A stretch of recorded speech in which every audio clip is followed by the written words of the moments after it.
What if I told you that the reason you're unhappy isn't your job, your relationships, or even your past, but something much simpler and much harder to face?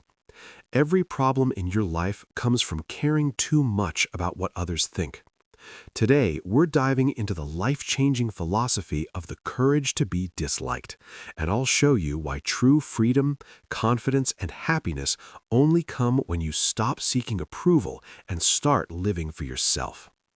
Every problem you face in life has one simple cause. You care too much about what others think of you. This concern for others' opinions is the root of your unhappiness. Today, we're diving into the book The Courage to be Disliked, co-written by Japanese philosopher and psychologist Ichiro Kishimi and author Fumitake Koga. For both authors, internal worry is always linked to the outside world. They explain that there is no such thing as worry that is completely defined by the individual. So-called internal worry does not exist. Whatever the worry may be, the shadows of other people are always present. Kishimi and Koga argue that all of life's problems can be easily solved and that life only seems complex because we make it so. According to them, the only thing you need to find happiness is the courage to be disliked. They explain that one must not fear being disliked. Freedom is being disliked by others. It's not that you lack confidence, you simply lack courage. They also explain that the courage to be happy includes the courage to be disliked.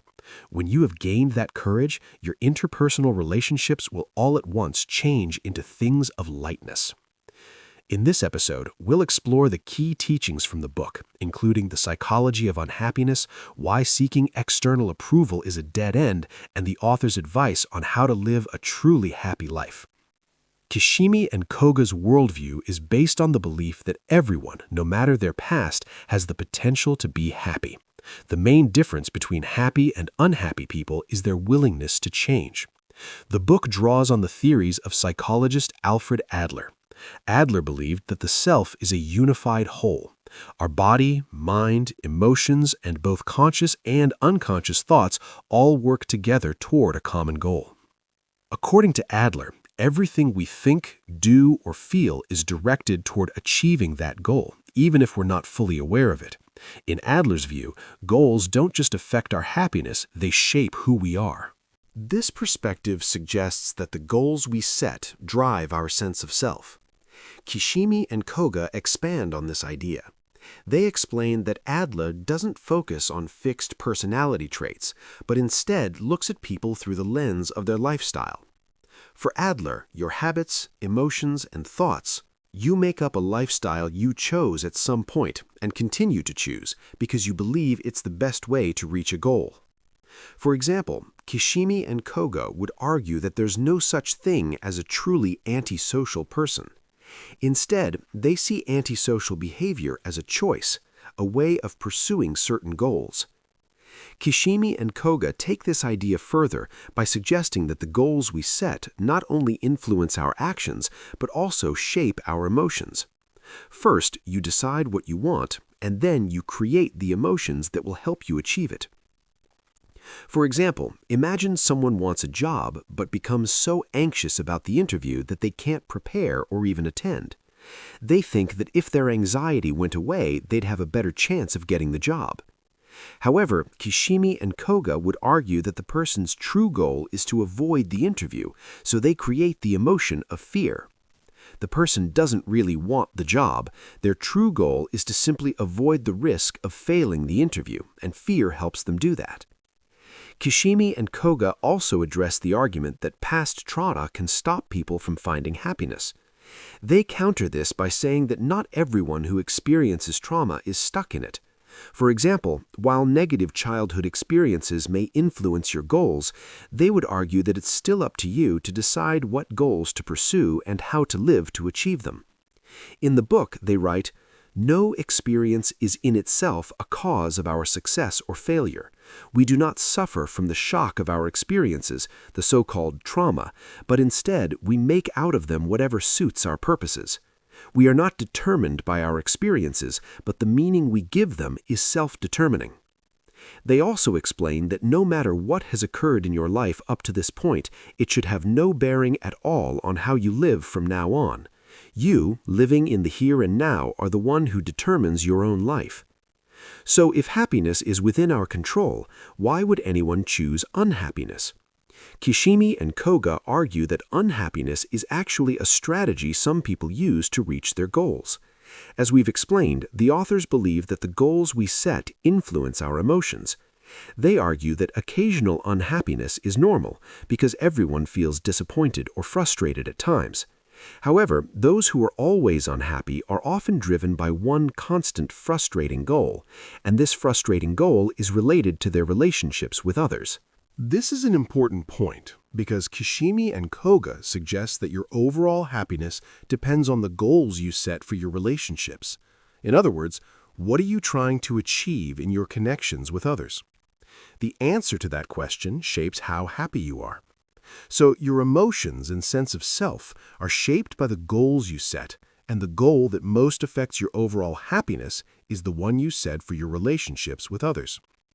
Kishimi and Koga explain that there are two main goals when interacting with others: seeking their approval or aiming to make a positive impact in their lives.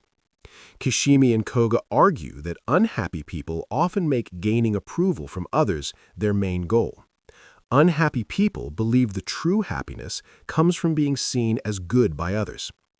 Whether this approval comes from a teacher, a parent, or society, it always leads to the same result. Unhappiness, essentially, stems from the belief that being liked by others makes one a good person. Many would argue that the desire for approval and seeking validation is a natural part of being human. However, Kishimi and Koga explain that this is a mistaken view. They explain that humans don't seek approval to find happiness. We find happiness in approval because it satisfies a deeper need within us. So why is it that people seek recognition from others? For Kishimi and Koga, in many cases, it is due to the influence of reward and punishment in education. Kishimi and Koga point out that even when unhappy people manage to gain the approval of others, it comes at a heavy price. In their pursuit of validation, they end up living according to someone else's expectations. In doing so, they sacrifice their freedom and ultimately their happiness. They explain that to live one's life trying to gauge other people's feelings and being worried about how they look at you, to live in such a way that others' wishes are granted, may indeed provide signposts to guide you, but it is a very unfree way to live. Now, why are you choosing such an unfree way to live? You are using the term desire for recognition, but what you are really saying is that you don't want to be disliked by anyone. Unless one is unconcerned by other people's judgments, has no fear of being disliked, and pays the cost that one might never be recognized, one will never be able to follow through in one's own way of living. That is to say, one will not be able to be free. Being praised essentially means that one is receiving judgment from another person as good, and the measure of what is good or bad about that act is that person's yardstick. If receiving praise is what one is after, one will have no choice but to adapt to that person's yardstick and put the brakes on their own freedom. So we've established how seeking approval from others is ultimately unfulfilling. But this isn't the worst result of making it your main goal. Kishimi and Koga argue that the real problem is that this goal is often impossible to achieve. Most of the time, approval depends on meeting others' expectations. This means that whether or not people approve of you is out of your control. Sometimes, no matter what you do, you will not be able to make someone like you. Kishimi and Koga explain that when earning approval becomes impossible, unhappy people often react by setting a new goal. Instead of continuing to chase something impossible, they choose to stop trying altogether. They give up on trying to gain others' approval. In doing so, they create negative emotions like fear and self-hatred to justify their decision not to try. However, as Kishimi and Koga explain, these people are still letting their lives be controlled by the unattainable goal of approval. By giving up, they don't truly let go of this desire. They only make their emotional attachment to it stronger. This deepens their unhappiness as they continue to feel the pain of failing to reach something they've basically given up on. The second goal they adopt is convincing themselves that something about them is flawed, which makes it impossible for others to like them. By holding on to this limiting belief, unhappy people avoid the risk of not gaining approval from others because they can simply justify it by saying they are flawed or that something is wrong with them. However, this keeps them trapped in a hopeless, miserable life as they now believe they don't have the power to change whatever they think is flawed. Additionally, Kishimi and Koga explained that the need for external approval doesn't just impact unhappy people's self-esteem, it also prevents them from forming healthy relationships. The main reason for this is that unhappy people often view life as a competition. They see others as rivals. In other words, if someone else succeeds, it means they have failed. This happens because approval is often conditional. It depends on actions. Some people may like you for being funny, others for being generous, and some for your career achievements. These are tough standards to meet, and no one can do them all perfectly. So naturally, someone else may earn approval better than you. When others succeed, they raise the expectations, making it harder for you to gain the same approval. Kishimi and Koga explained that seeking external approval is a zero-sum game. The more someone else succeeds, the worse you appear by comparison. In other words, pursuing approval from others turns life into a competition with winners and losers. This leads unhappy people to fear the success of others, and it may even cause them to celebrate others' failures rather than offering support. This behavior is what prevents them from forming healthy relationships. Kishimi and Koga explained that once one is released from the scheme of competition, the need to triumph over someone disappears. The second reason why seeking approval harms relationships is that unhappy people believe relationships are founded on sacrifice. An unhappy person's need for approval can also damage their relationships by making them feel entitled. Kishimi and Koga argue that because unhappy people spend their lives trying to meet others' expectations, they become resentful when others, especially those close to them, don't meet their expectations. In return, the authors explain that an unhappy person feels wronged when they do something nice for someone and don't receive the gratitude or appreciation they expected. For example, imagine someone throws a surprise birthday party for a friend, only to be offended when the friend doesn't do the same for them. In this case, the person organizing the party is really just using the friend to get something in return. If the friend feels pressured to reciprocate but doesn't want to, that's when resentment begins. Now that we've covered how seeking external approval can negatively impact your life and relationships, let's examine the alternative and look at Kishimi and Koga's advice for living a happier life. Kishimi and Koga suggest that instead of seeking approval, happy people focus on helping others. They find true joy in contributing to the well-being of those around them. For them, happiness comes from genuinely believing that they are useful to someone. Kishimi and Koga argue that as long as happy people believe they are helping others, they don't worry about what others think of them. They explain that you must decide for yourself what being useful means. Once you figure out what's truly meaningful for your life, anything else will feel like a waste of time. Even if you meet others' expectations but don't feel useful, you won't find happiness. They explain that if one truly has a feeling of contribution, one will no longer have any need for recognition from others, because one will already have the real awareness that I am of use to someone, without needing to be acknowledged by others. In other words, a person who is obsessed with the desire for recognition does not yet have a sense of community and has not managed to engage in self-acceptance, confidence in others, or contribution to others.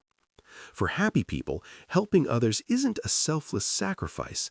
It's something they do mainly for their own benefit. While this might sound selfish, Kishimi and Koga argue that it's perfectly fine if your purpose in life is to make yourself happy.